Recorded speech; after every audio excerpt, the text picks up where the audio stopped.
أما بعد فأعوذ بالله من الشيطان الرجيم بسم الله الرحمن الرحيم يا أيها الذين آمنوا قوا أنفسكم وأهليكم نارا وقودها الناس والحجارة صدق اللہ العظیم۔ والوں نے یعنی عیسائی اسلام دشمن طاقتوں کے ماننے والوں نے پوچھا تھا یہ بتاؤ مسلمانوں سے زمین کے اوپر کیوں نہ لڑے؟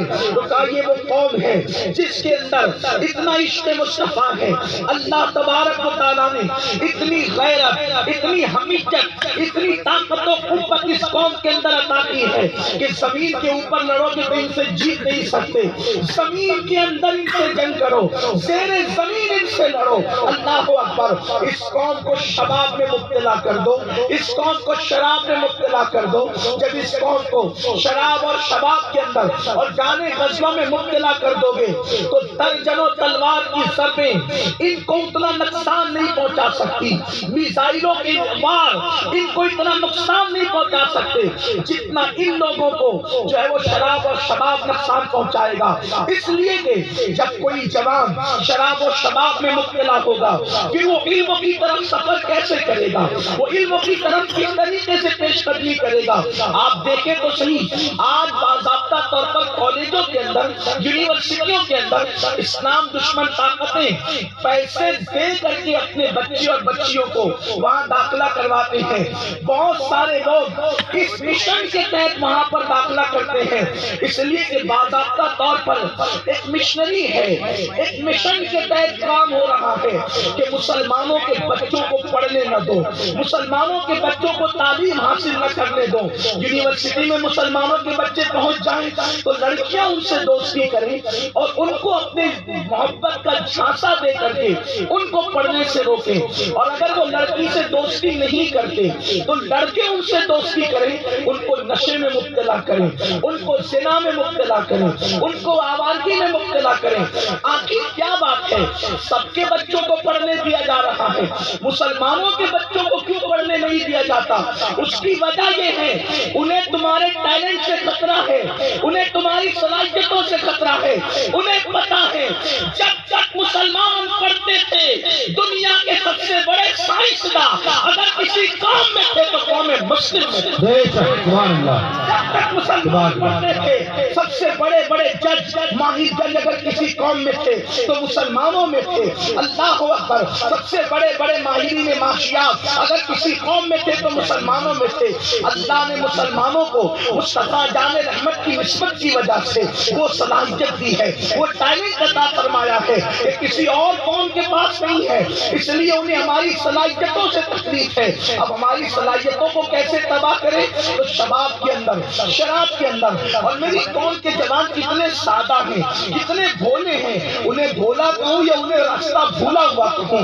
اللہ اکبر کس نام سے یاد کروں کہ کبھی شراب کی طرف چلے جاتے ہیں، کبھی شباب کی طرف چلے جاتے ہیں۔ یاد رکھنا میری قوم کے جوانوں، اللہ نے آپ کو بہت بڑی ذمہ داری کے لیے پیدا کیا ہے۔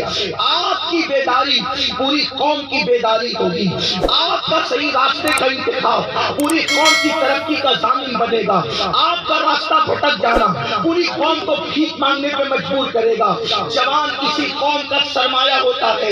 آپ شراب کے لیے نہیں ہو، آپ نشے کے لیے نہیں ہو، آپ لڑکیوں سے ناجائز تعلقات کے لیے نہیں ہو، آپ چوری کے لیے نہیں ہو، آپ ڈکیتی کے لیے نہیں ہو، آپ بڑے عظیم مشن کے لیے پیدا کیے گئے ہو۔ مصطفیٰ جان رحمت کی تقدس کے پیغام کو گھر گھر پہنچانے کے لیے اللہ نے تمہیں پیدا کیا ہے۔ اپنی ذمہ داری کا احساس کرو۔ دنیا میں کیوں آئے ہو؟ اگر تم نشے میں ڈوب جاؤ گے تو تمہاری بیٹیوں کی آبرو نیلام کر دی جائے گی، تمہاری بیٹیاں سودوں میں بیچی جائے گی، تمہاری بچیوں کی آبرو فروخت ہوگی۔ اس لیے کہ جو خود نشے میں پڑا رہے گا، جو خود شباب میں ڈوبا رہے گا، وہ کسی کے پیروں میں زنجیر کیسے ڈال سکتا ہے؟ وہ کسی کے پیروں میں بیڑیاں کیسے ڈال سکتا ہے؟ میرے آقا صلی اللہ علیہ وسلم کے دیوانوں، آگے میں 3 شین پر پہلے گفتگو کر لوں اور اگر وقت ہوگا تو پھر ہم 3 عین کی طرف چلیں گے یا پھر دونوں کو ساتھ ساتھ لے کر کے چلیں گے، لیکن میری گفتگو کو توجہ سے سننا۔ باتا کیڑی والوں اور گرد نواز سے آنے والوں، میں تمہیں سلام کرتا ہوں کہ اتنی سخت سردی میں بھی کھلے آسمان کے نیچے آپ بہت سکون سے بیٹھے ہوئے ہو، یہ میری سنی قوم کا وتیرہ ہے. اگر چلچلاتی دھوپ ہے تو یہ دھوپ کی شدت بھی اپنے نبی کے لیے برداشت کرتے ہیں, اور اگر سردیوں کا موسم ہے تو بھی یہ سردیوں کے موسم کو اس طرح سے عشق رسول کی گرمی میں ڈھال دیتے ہیں کہ کہنے والے کہنے پہ مجبور ہو جاتے ہیں کہ دیوان گانے عشق محمد کو دیکھ کر, دیوان گانے عشق محمد کو دیکھ کر گھبرا گئی یہ گردشیں دورہ کبھی کبھی, اور گردن میں ہاتھ ڈالے ہیں ماہوں نجوم نے گزرا ہے ان حدوں سے مسلمان کبھی کبھی.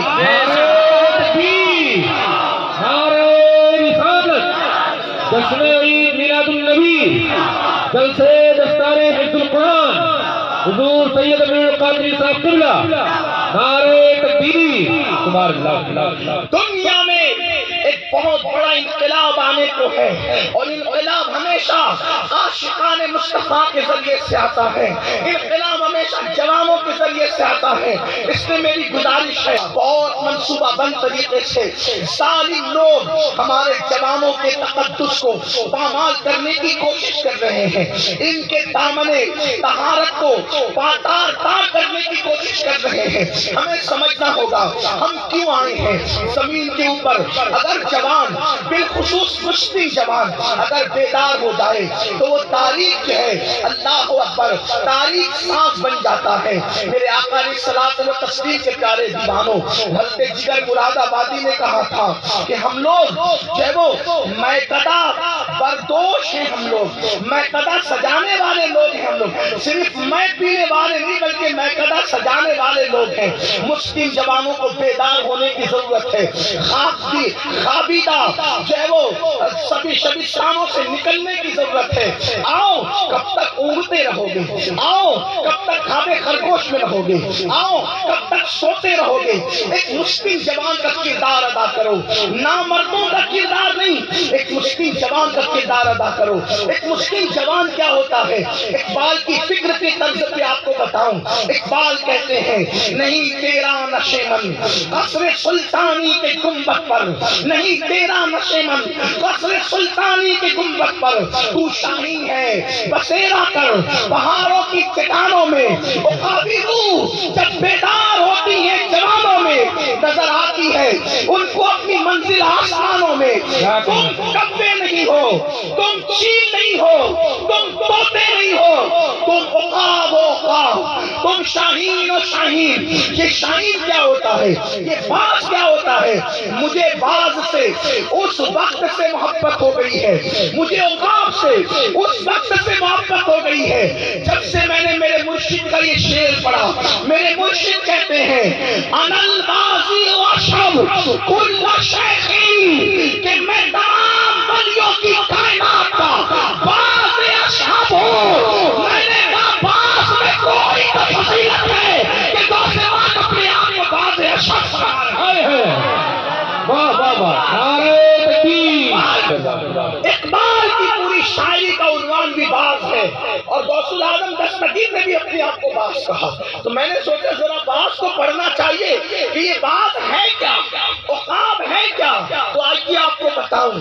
اقبال نے اپنے جوانوں کو توجہ کرنا, میری قوم کے جوانوں دھیان دینا, اللہ اکبر, کہ اقبال نے اپنی قوم کے جوانوں کو باز کہا, عقاب کہا, شاہین ایگل کا گزارنے والا ہے. تو راتوں کو فلموں کی گندگی میں اپنی چوچ کو نہیں ڈباتا, تو مسلح پر اپنی راتوں کو گزارنے والا ہے. تو راتوں کو فلموں کے اندر سے آتے مناظر نہیں دیکھتا, تو راتوں کو اللہ کے خوف سے اپنے گناہوں کو یاد کر کے روتا ہے. یاد رکھنا جب تک مسلمانوں کی آنکھیں اللہ کے خوف سے روتی تھی, ان آنکھوں میں اتنی چمک تھی کہ کسی ماں نے ایسا لال پیدا نہیں کیا تھا جو مسلمانوں کی آنکھوں میں آنکھیں ڈال کر کے دیکھ سکتا تھا. جب سے یہ آنکھیں زنا کے مناظر دیکھ رہی ہے, یہ آنکھیں جھک گئی ہے, یہ آنکھیں ذلیل ہو گئی ہے, یہ آنکھیں رسوا ہو گئی ہے. آؤ اپنی ذمہ داری کو محسوس کریں. اللہ اکبر. اقبال کہتے تو شاہین ہے, تو عقاب ہے, کسی کا کیا ہوا شکار عقاب کبھی نہیں کھاتا. گویا اقبال اپنی قوم کو جب کو فکر دینا چاہتے ہیں. دیکھ لو ہمارے آنے سے پہلے بیواؤں کو کو شوہر کی چتا پہ زندہ جلایا جاتا تھا، ہم آئے ہیں تو ہم نے بتایا بیوہ جلائی نہیں جاتی، دوبارہ سر پہ دوپٹے ڈال کر سہاگن بنائی۔ واہ واہ واہ واہ واہ واہ، نعرہ تکبیر، نعرہ رسالت، نعرہ رسالت، سید امیر القادری صاحب دل۔ یہاں کے لوگ امامے نیچے باندھتے تھے، دھوتیاں سر پہ باندھتے تھے، جب سے ہم آئے ہیں امامہ اوپر آیا ہے، دھوتیاں نیچے آئی ہیں۔ ہم نے کیا کہہ رہے واہ، زندہ باد کرا، ہم نے سکھائی ہے۔ بہت خوب۔ ورنہ تاریخ پڑھنے میں جذباتی نہیں ہوں، آپ کے سامنے میں تاریخ پیش کر رہا ہوں۔ ورنہ یہاں کے لوگ ماں باپ کے ساتھ جو بے عزتی کرتے تھے دیکھ لو، ایک الزام لگ جائے تو 7 سال تک کے بیویوں کو جنگل میں بھیجا جاتا تھا، ایک الزام کی بنیاد سے، ایک الزام کی بنیاد میں 7 سال تک بیویاں جنگل میں چھوڑ دی جاتی تھی، اور پھر وہ کسی جنگل میں کسی آشرم میں پناہ لینے میں مجبور ہو جاتی تھی۔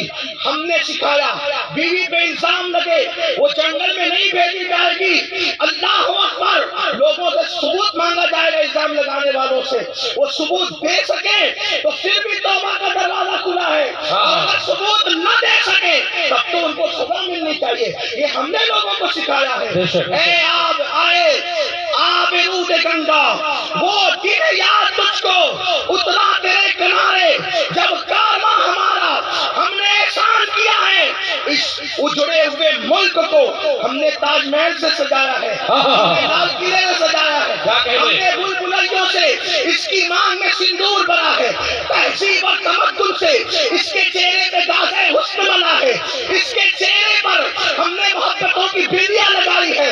یہ ملک میں ہمیں بلایا گیا ہے، ہم مدعو ہیں، مدعو، ہمیں دعوت دی گئی ہے، اور عزت دار لوگوں کا کام ہوتا ہے جن کو عزت سے دعوت دے کے بلایا جاتا ہے پھر ان کو نکالنے کے منصوبے نہیں بنائے۔ کیا کہہ رہے واہ واہ واہ، اگر ہمیں بلانا یاد ہے، اگر ہمیں آنا یاد ہے تو آپ کو بلانا بھی یاد ہونا بے چاہیے۔ شک۔ ہم آبرو بچانے کے لیے آئے تھے اور الحمدللہ بچائی ہے، صرف آبرو نہیں بچائی، تہذیب دی، تمدن دیا، کلچر دیا، لیکن بس بات اتنی ہو گئی۔ میں کسی کو کوئی کرٹیسائز نہیں کر رہا ہوں، میں صرف تاریخ یاد دلا رہا ہوں کہ ایک دن ایسا تھا، نوجوان کو دیکھا کہ وہ مسجد میں پڑا رہتا ہے، تو میں تیرے گھر کا خرچہ کیسے چلتا ہے؟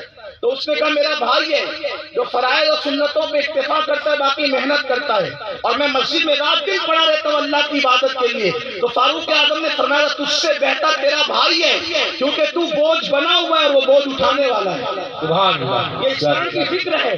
کیسے؟ ایک مثال کے ذریعے سمجھاتا ہوں، توجہ کرنا۔ دیکھیے مکھی کی 2 قسم ہے، آپ جانتے ہیں مکھی کی 2 قسم ہے۔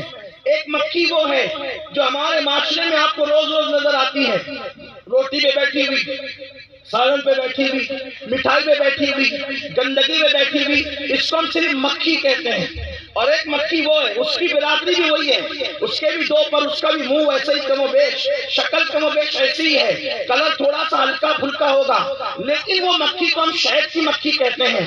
اب آپ دیکھیں ہیں دونوں مکھی، حالانکہ یہ مکھی بہت پیار والی مکھی ہے، یہ چلتی ہے مگر کاٹتی نہیں ہے۔ اگر میں اپنے ذوق کے مطابق کہوں تو یہ کہہ سکتا ہوں کہ یہ مکھی بڑی صلح کلی مکھی ہے، کہ یہ کسی کو کاٹتی نہیں، سب کے ساتھ پیار کرتی ہے۔ لیکن وہ مکھی جسے شہد کی مکھی کہتے ہیں، یہ بڑی دہشت گرد مکھی ہے، کاٹتی ہے تو اپنا ڈنک اس کے اندر چھوڑ دیتی ہے، سجا دیتی ہے، لال کر دیتی ہے، جلن پیدا کر دیتی ہے۔ لیکن دنیا عجیب ہے، یہ بیچاری مکھی جو بڑی چاپلوسی کر رہی ہے، پیار کر رہی ہے، صلح کلیت پر ہے، اس کو لوگ مارتے ہیں دوا ڈال ڈال کے، لیکن وہ جو شہد کی مکھی ہے اس کو فام ڈال ڈال کے لوگ پالتے ہیں۔ دونوں میں فرق کیا ہے؟ وہ پالی جا رہی ہے فام ڈال کے، یہ ماری جا رہی ہے، جبکہ یہ اتنا نقصان نہیں کرتی، وہ تو نقصان کرتی بہت کاٹتی ہے۔ تو آپ اگر باریک نظر سے دیکھیں گے تو پتا چلے گا یہ مکھی غلاظت پہ بیٹھتی ہے اور لوگوں پہ بوجھ اس لیے ماری جا رہی ہے، اور وہ مکھی گندگی پہ نہیں بیٹھتی،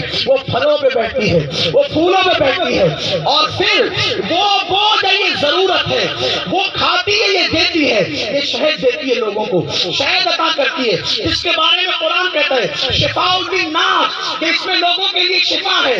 وہ یہ شہد دیتی ہے، وہ لے جاتی ہے، یہ دیتی ہے، وہ لینے والی ہے، یہ دینے والی ہے. وہ بوجھ ہے، یہ ضرورت ہے. وہ گندگی پہ بیٹھنے والی ہے اور یہ پھولوں پہ بیٹھنے والی ہے.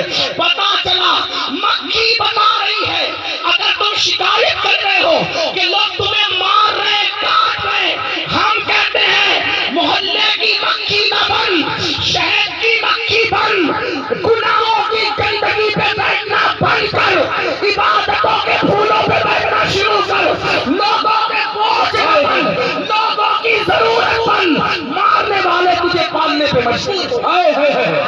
واہ واہ واہ واہ، سبحان اللہ سبحان اللہ.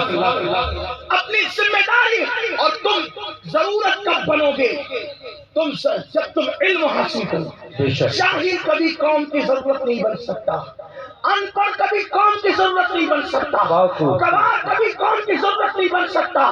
جس کو خود گفتگو کرنا نہ آئے وہ کیا قوم کی ضرورت بنے گا؟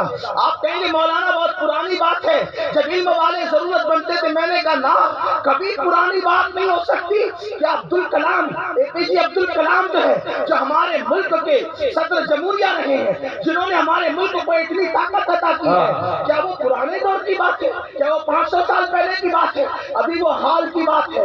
لوگ تعصب کے دور میں انہیں صدر جمہوریہ بنا رہے تھے. کیوں بنا رہے تھے؟ کیونکہ وہ قوم پہ بوجھ نہیں تھے، وہ قوم کی ضرورت تھے، وہ قوم کی ضرورت تھے. اور لوگ کہتے ہیں مولانا ہم کیوں پڑھیں، اپنے بچوں کو کیوں پڑھائیں؟ کیونکہ نوکریاں نہیں ملتی، ان کو انصاف نہیں ملتا. میں نے کہا سنو، وہ دوسرے لوگ ہیں جو نوکریوں کے لیے پڑھاتے ہیں، ہم نوکریوں کے لیے نہیں پڑھاتے. ہم اپنے بچوں کو اچھا انسان بنانے کے لیے پڑھاتے ہیں. اس لیے کہ جاہل کے بولنے کا لہجہ الگ ہوگا، علم والے کے بولنے کا لہجہ الگ ہوگا. جاہل کے بیٹھنے کا انداز الگ ہوگا، علم والے کے بیٹھنے کا انداز الگ ہوگا. جاہل کا انداز تجارت الگ ہوگا، علم والے کا انداز تجارت الگ ہوگا. یاد رکھو ہم نوکریوں کے لیے نہیں پڑھاتے، ہم صلاحیتوں کے لیے پڑھاتے ہیں. اور سنو، اپنے بچوں میں اتنی صلاحیت پیدا کر دو کہ تمہارے بچے نوکریاں نہ ڈھونڈے بلکہ اعلیٰ عہدے کو ڈھونڈ ڈھونڈ کر تمہاری چوکھٹ پہ آنے پہ مجبور ہو جائے. عبدالکلام کی مرہون منت رہے گی اور ان کے احسان تلے دبی رہے گی. اس لیے کہ آج کوئی ملک بھی ہمیں آنکھ دکھاتا ہے، ہم فوراً اتنی طاقت کی بات کرتے ہیں. اتنی طاقت دیا کس نے؟ اسی کو عبدالکلام کہتے ہیں. اور میری مائیں اور بہنیں یہاں موجود ہیں، میں ان سے کہتا ہوں ماں چاہے تو بچہ خوب پڑھ سکتا ہے. اس میں ماں کو رول ادا کرنا چاہیے. اس لیے کہ آج کل کے باپ کو تو بیڑی سگریٹ سے فرصت ہی نہیں، اللہ ماشاءاللہ.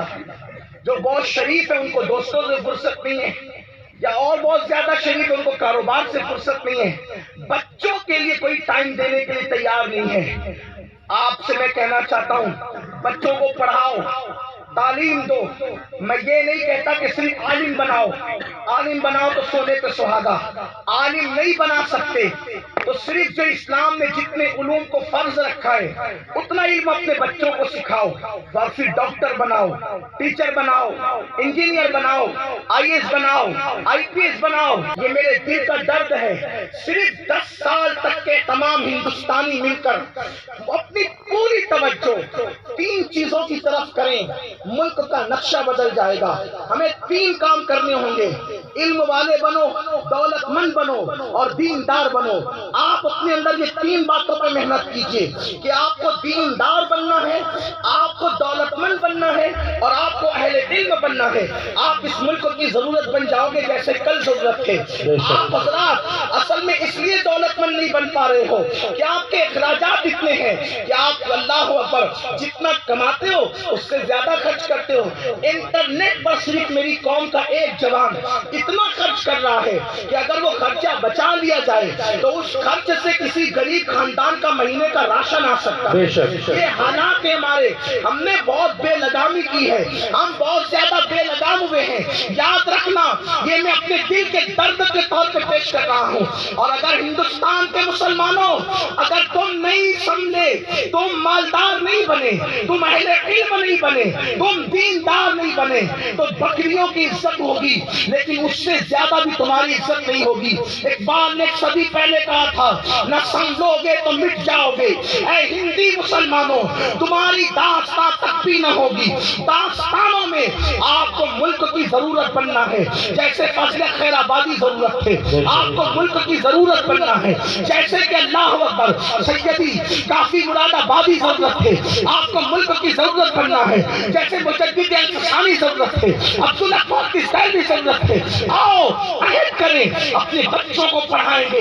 اگر ہمیں آدھی روٹی کھانا پڑے ہم آدھی روٹی کھائیں گے مگر اپنے بچوں کو پڑھائیں گے. میں اپنی ماں سے کہتا ہوں فاقہ کشی کی عادت ڈالو مگر بچوں کو اسکول میں ضرور بھیجو، اپنے بچوں کو تعلیم کے لیے ضرور بھیجو. اس لیے کہ اگر تم چند سال فاقہ کر کے اپنے بچوں کو پڑھا لو گی تمہارا بچہ دنیا اور آخرت میں آپ کے لیے نجات کا سبب بن سکتا ہے. تمہیں پتا ہے حضرت محبوب الہی خواجہ نظام الدین اولیاء رحمت اللہ علیہ کے والد ان کے بچپن میں مثال فرما چکے تھے، لیکن سیدی محبوب الہی کی امی نے چرخہ چلا کر کے محبوب الہی کو پڑھایا تھا. اور جب آپ نے قدوری مکمل کی تو استاد نے کہا بیٹا ہمارے یہاں کی رسم ہے کہ جب قدوری مکمل ہو جاتی ہے تو ہم لوگ دستار دیتے ہیں. تمہاری امی سے کہو کہ دستار کا انتظام کرے، ایک امامہ چاہیے اور علماء کی دعوت کرنی ہوگی. اللہ اکبر. محبوب الہی خواجہ نظام الدین اولیاء اپنی ماں کے پاس آتے ہیں، کہتے ہیں امی قدوری مکمل ہو گئی ہے، استاد نے کہا دستار دینی ہے، امامہ چاہیے، علماء کی دعوت کرنا ہے. تو ماں نے کہا بیٹا میں دستار خرید نہیں سکتی. یہ وہ دردناک لمحہ ہوتا ہے ایک بچے کے لیے جب اس کے گھر کے لوگ اس کی کسی خوشی کی تقریب کے موقع پر کوئی انتظام کرنے سے عاجز رہتے ہیں. اللہ اکبر.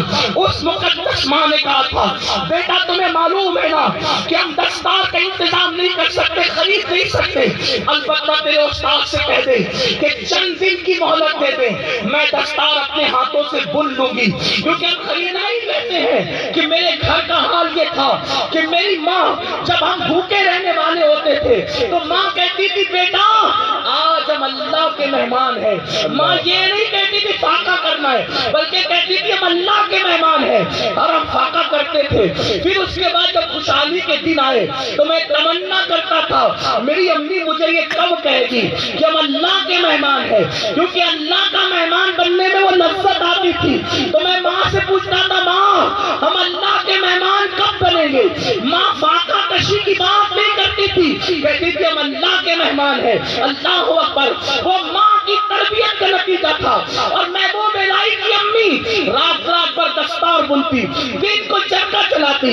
پھر بھی آدھے علماء کا انتظام ہو چکا ہوا کھانے کا، پورے علماء کا انتظام نہیں ہوا تو آپ کے اساتذہ نے پیسے ملا کر کے علماء کے کھانے میں پیسے ملائے اور سب کی دعوت کی. آپ سے پوچھنا چاہتا ہوں جب ماں کسی کو چرخہ کاٹ کر محبوب الہی بنا سکتی ہے تو آج کی مائیں اپنے خرچے پہ کنٹرول کر کے، آج کی مائیں اپنے شوق پہ کنٹرول کر کے، آج کا باپ اپنے شوق پہ کنٹرول کر کے کیوں اپنے بچوں کو نہیں پڑھا سکتے؟ ہم مولا کائنات سیدنا علی کرم اللہ وجہہ الکریم فرماتے ہیں تمہارے ماں باپ نے تم کو جتنا علم دیا ہے اس سے زیادہ تم اپنی اولاد کو علم دو.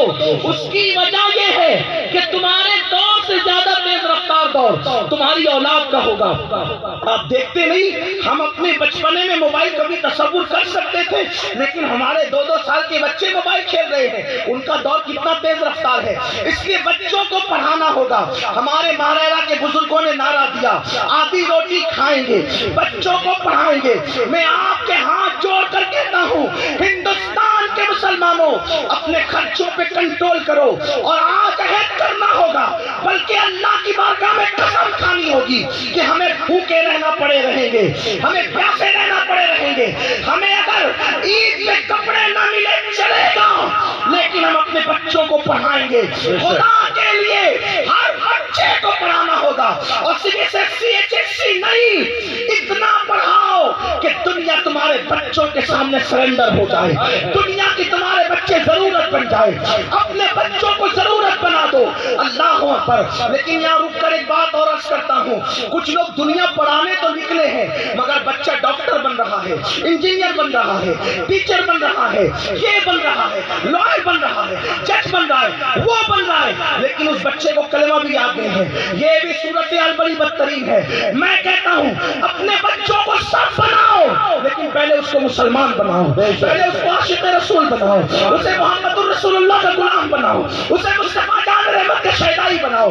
وجہ یہ ہے کہ اگر دل میں عشق مصطفیٰ نہیں ہوگا، وہ کھڑے ہو کے پیشاب کرے گا، وہ شراب کے اڈوں پہ جائے گا، وہ زنا کے اڈوں پہ جائے گا، وہ برائیوں کے اڈوں پہ جائے گا۔ عشق مصطفیٰ نہیں ہوگا، ڈاکٹر بن کر بھی کڈنیاں چوری کرے گا۔ عشق مصطفیٰ نہیں ہوگا، مریضوں کا خون نکال کر کے بیچے گا۔ عشق مصطفیٰ نہیں ہوگا، جانوں سے کھیلے گا۔ اللہ اکبر۔ اور اگر اس کے دل میں عشق مصطفیٰ ہوگا، کڈنی چوری نہیں کرے گا بلکہ مرتے ہوئے کو زندگی عطا کرے گا، مریضوں کے ساتھ شفقت نہیں کرے گا۔ آپ کو پتہ ہے ایک سچے مسلمان میں اور دوسروں میں فرق کیا ہے؟ جو عاشق رسول ہوتا ہے، اگرچہ عاشق رسول آپ اپنے آپ کو بہت کہتے ہیں لیکن میں اس میں کوئی بات نہیں کرتا، لیکن اتنا ضرور کہوں گا، جو عاشق رسول ہوتا ہے رحمت للعالمین کے رحم کا حصہ اس کے دل کے اندر موجود ہوتا ہے۔ عاشق کبھی سخت دل نہیں ہو سکتا، عاشق کبھی کسی کو گالی بھی نہیں دے سکتا۔ میں اپنے علماء کی دعائیں لیتے ہوئے صرف ان کو سبق سنانے کی عرض کروں، عاشق کسی کو گالی بھی نہیں دے سکتا۔ کیوں نہیں دے سکتا پتہ ہے؟ عاشق کو خیال سامنے والے کا نہیں رہتا، عاشق کو خیال محبوب کا رہتا ہے۔ اس کو ایسا لگتا ہے کہ میں اس کا دل دکھاؤں گا تو میرے محبوب کا دل دکھے گا، تو وہ محبوب کی خاطر کسی کو گالی بھی نہیں دیتا۔ بڑا نرم دل ہوتا ہے، وہ سب کو لے کے چلنے والا ہوتا ہے، وہ سب کے سر پہ شفقتوں کا ہاتھ رکھنے والا ہوتا ہے۔ لیکن یہاں سب سے مراد اہل ایمان ہے، اہل اسلام ہے، ورنہ جو نبی کا نہیں تو ہمارا عقیدہ ہے دشمن احمد پہ شدت کیجیے، مریدوں کی کیا مرمت کیجیے۔ دشمن احمد پہ شدت کا حکم ہے، اپنے دشمن پہ شدت کا حکم نہیں ہے۔ یہ فرق ہمیں کرنا ہوگا، دشمن احمد پہ کیجیے جو کرنا ہے، لیکن اپنے ذاتی دشمنوں کو تو آپ جو ہے تھوڑا کبھی پیار کی نظر سے دیکھیں نا۔ دیکھو رحمت للعالمین کا کردار کیا ہے۔ چچا کا قاتل سامنے آتا ہے وحشی، چچا کا قاتل سامنے آتا ہے۔ وحشی کا نام فتح مکہ کے دن بلیک لسٹ میں تھا۔ وحشی نے کسی نے کہا وحشی، محمد عربی نے کہا کہ وحشی جہاں دکھے اسے قتل کر دو، وہ میرے چچا کا قاتل ہے۔ تو وحشی نے کہا پھر میں غلاموں کے ہاتھوں کیوں قتل ہوں گا، کیوں نہیں سردار کے ہاتھوں قتل ہو جاؤں۔ اور جا کر حضور کے سامنے وحشی کھڑے ہو گئے اور کھڑے ہو کر کے آئے، پہلی بار حضور کے سامنے کیا۔ آقا نے فرمایا کون ہے تو؟ کہا وحشی ہوں۔ حضور نے کہا وحشی حمزہ کا قاتل کہاں؟ تو اس نے فوراً کہا کیا مجھے معاف نہیں کر سکتے آپ؟ دنیا گواہ ہے، سگے چچا کا قاتل جس نے سینہ چروایا تھا، جس نے کلیجہ چبانے کے لیے کسی کے ہاتھ میں دیا تھا، جس نے کان کاٹ کے کسی کو زیور پہننے کے لیے ہاتھ میں دیے تھے، جب چچا کا قاتل سامنے آ کر معافی کی گزارش کرتا ہے تو میرے نبی ایک ہی جملے بغیر توقف کے کہتے ہیں تجھے بالکل معاف کر دیا جائے گا، بس شرط اتنی سی ہے کہ کلمہ پڑھ کے مسلمان ہوگا۔ سبحان اللہ فرمائے رحمت للعالمین کی رحمتوں کا حصہ عاشقوں کے دل میں ضرور ہوتا ہے۔ مجھے حیرت ہے ہم عاشق بھی ہیں، گالیاں بھی دے رہے ہیں، ہم عاشق بھی ہیں، پڑوسیوں کو ستا بھی رہے ہیں، ہم عاشق بھی ہیں، بیویوں کو مار بھی رہے ہیں، ہم عاشق بھی ہیں، عورتوں کو سالن میں نمک زیادہ ہونے پہ طلاق کی دھمکیاں بھی دے رہے ہیں، ہم عاشق بھی ہیں، ظلم بھی کر رہے ہیں۔ نہیں، عاشق ایسا نہیں ہوتا، عاشق تو بڑا نرم دل ہوتا ہے، موم کی طرح۔ آپ کو بتاؤں اگر پتھر میں عشق پیدا ہو جائے تو پتھر بھی سخت نہیں رہ جاتا، پتھر بھی نرم ہو جاتا ہے۔ مقام ابراہیم کی خصوصیت کیا ہے تو پتھر عاشق ہو گیا، اتنا نرم ہوا کہ کسی کے قدم اپنے سینے پہ لینے میں مجبور ہو گیا۔ لیکن سارے پتھر کعبے سے نکال کے پھینک دیے گئے، لیکن جو پتھر عاشق بنا تھا اس کو آج بھی عاشقوں کے لیے عشق و محبت کے نشان کے طور پہ رکھا گیا ہے۔ اللہ اکبر۔ تو پتھر عاشق ہو جائے تو وہ عزت پا جائے، جانور عاشق ہو جائے تو عزت پا جائے، اگر کھجور کا تنا عاشق ہو جائے، خطوط حنانہ کی شکل میں عزت پا جائے، جانور عاشق ہو جائے، قصبہ کی شکل میں عزت پا جائے، حضرت یعقوب کی شکل میں عزت پا جائے، عاشق بنو عاشق۔ لیکن عاشق ہوگا تو دل نرم ضرور ہوگا۔ تو عرض یہ کر رہا تھا مسلمان یعنی عاشق رسول میں اور دوسروں میں فرق کیا ہے۔ دیکھو دوسرے بھی ڈاکٹر بن رہے ہیں لیکن کڈنی چوری کی رپورٹیں تو آ رہی ہیں نا۔ اللہ اکبر۔ فرات کی یہ باضابطہ طور پر لیبارٹری والوں سے معاہدے طے کرتے لوگ، سب ایسے نہیں ہیں، سب نہیں ایسے، چند کی بات کر رہا ہوں، معاہدے طے ہوتے ہیں۔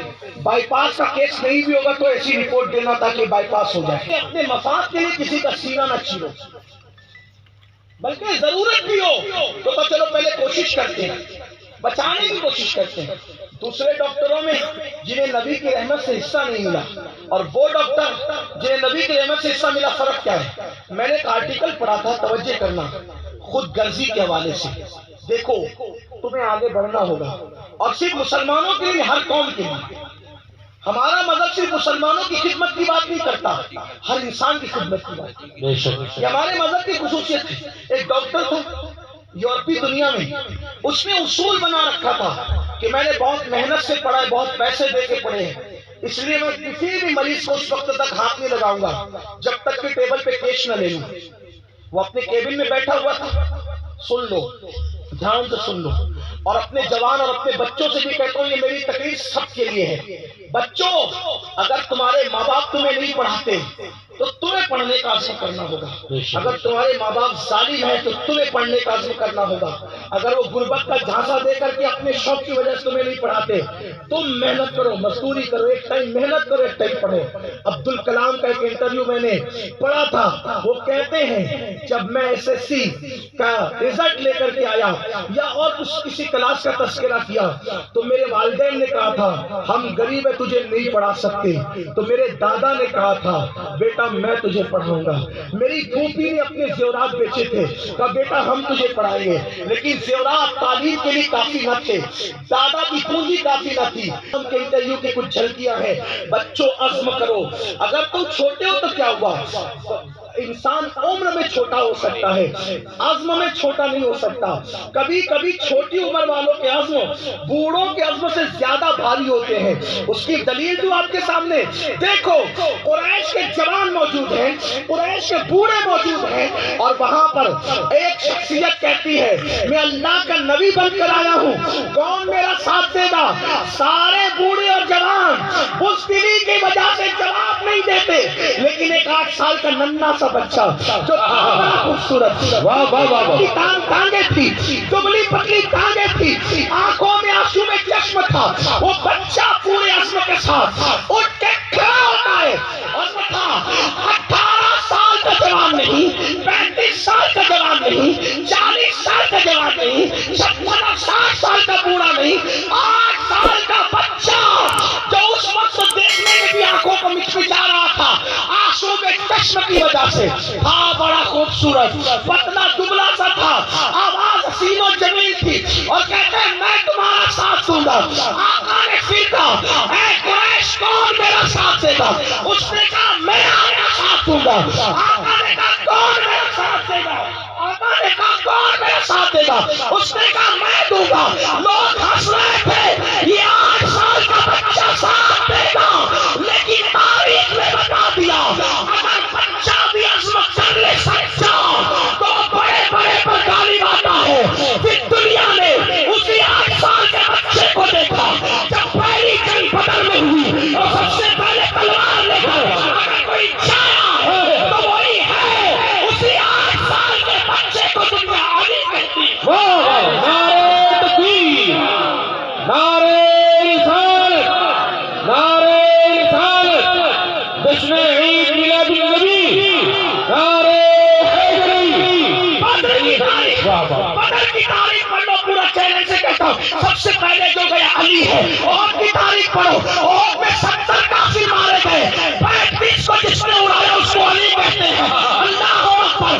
خندق کے اندر کوئی جنگ نہیں ہو سکی، تلوار نہیں ٹکرائی، ایک ہی قتل ہوا، اس کو عبد الود کہتے ہیں، اس کو مارنے والا علی ہے۔ اللہ اکبر۔ جنگ خندق میں علی نے مارا، خیبر میں مرحب 1000 کے برابر سمجھا جاتا تھا، اگر اس کے کسی نے 2 ٹکڑے کیے ہیں وہ علی ہے۔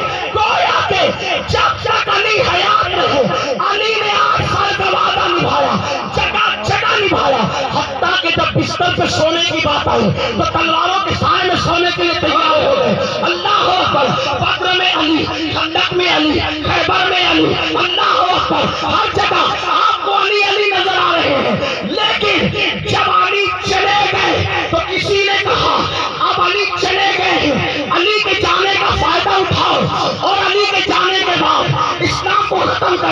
اسلام میں باطل ملاؤ، اسلام میں ملاوٹ کرو، نماز رہے روئے نماز چلی جائے، سجدہ رہے روئے سجدہ چلا جائے، اذان رہے روئے اذان چلی جائے، قرآن رہے تعلیمات قرآن کی روح چلی جائے، سب رہے روئے اسلام رہے، بلکہ گویا کہ یہ سوچا گیا فکر عرب کو دے کے فرنگی تشجعات اسلام کو حجاز و جمن سے نکال دو، تو علی چلے گئے ہیں چلو دین مٹا دو، تو علی نے کہا اسی لیے تو میں گیا ہوں، میں گیا ہوں، میں گیا ہوں، لیکن اپنا پر تو چھوڑ گیا ہوں، کیونکہ 8 سال کا وعدہ مجھے تو قیامت تک نبھانا ہے نا، اسی لیے جب اسلام مٹایا یزید نے کوشش کی تو حسین علی کا بیٹا سامنے آیا، آپ دیکھتے چلے جائیں 8 سال کا وعدہ کیسے نبھایا جا رہا ہے،